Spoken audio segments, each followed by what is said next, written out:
वो मेरा खर्चा उठाया, उन्होंने ही हमें पढ़ाया, उन्होंने हमें हौसला दिया कि आप कुछ कर सकते हैं, मेहनत कीजिए, आप सफल होइएगा। कलयुग में भी कृष्ण है। जी बिल्कुल, सुदामा को बिल्कुल बिल्कुल। आज उन्हीं का ये दिया हुआ है कि कंधे पर 2 स्टार है। लगभग 6 साल लगा पटना में मुझे तैयारी करते हुए, 6 साल। और 2-3 साल जब रिजेक्ट हुए तो उसके बाद अब ये मेरा आखिरी अटैम्प्ट था। अच्छा। और आखिरी अटैम्प्ट में मैंने अपना पूरा कोशिश लगा दिया कि बस इस बार करना है तो करना है। पूरी ईमानदारी से निभाऊंगा।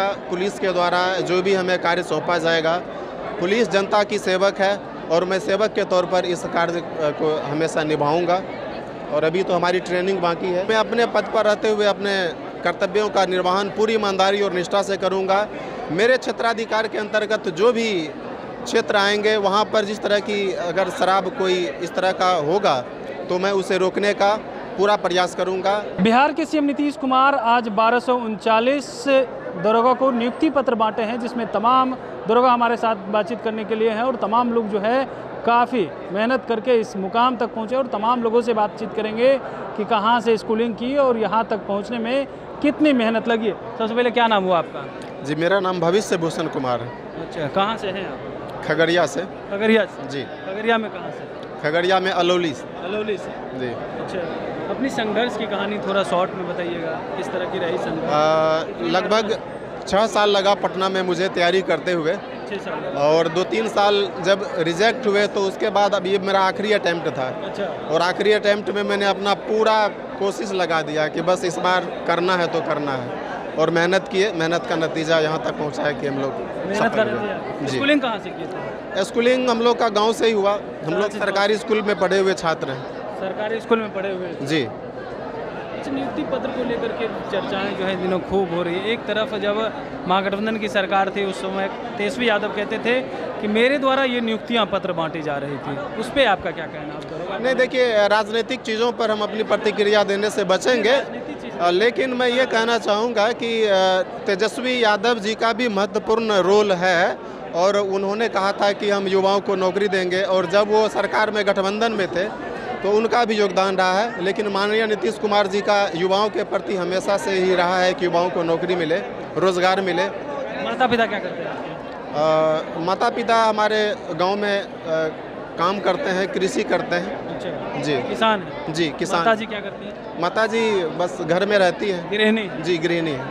अच्छा, ये जी। पटना में रहते थे तो खर्च कौन उठाता था? मेरा खर्च मेरे दोस्त उठाते थे। आपका खर्च आपका दोस्त? जी। अच्छा। और संजीत कुमार नाम है उनका, सचिवालय में है। हाँ।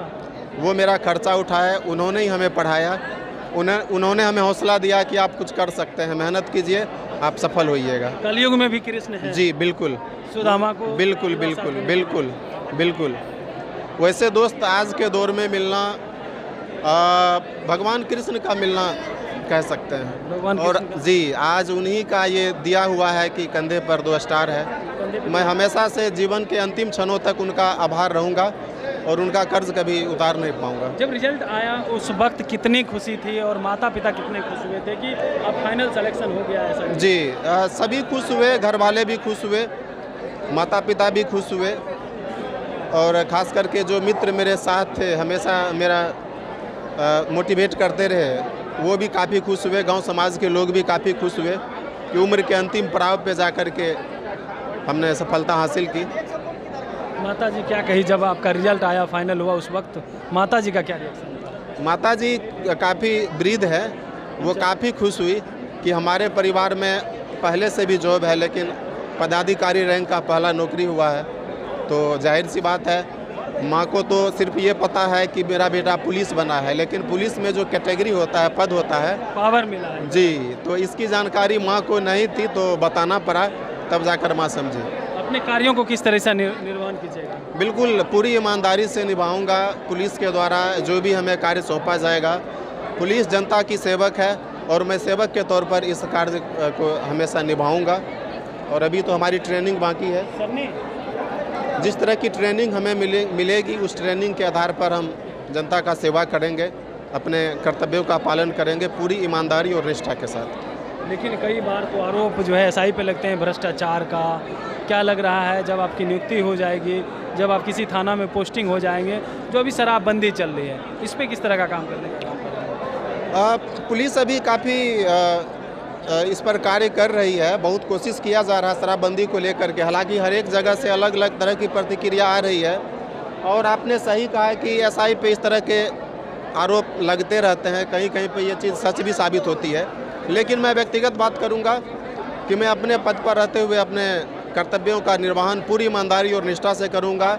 मेरे क्षेत्राधिकार के अंतर्गत जो भी क्षेत्र आएंगे वहां पर जिस तरह की अगर शराब कोई इस तरह का होगा तो मैं उसे रोकने का पूरा प्रयास करूंगा और ऐसी गतिविधि हमारे क्षेत्र में ना हो।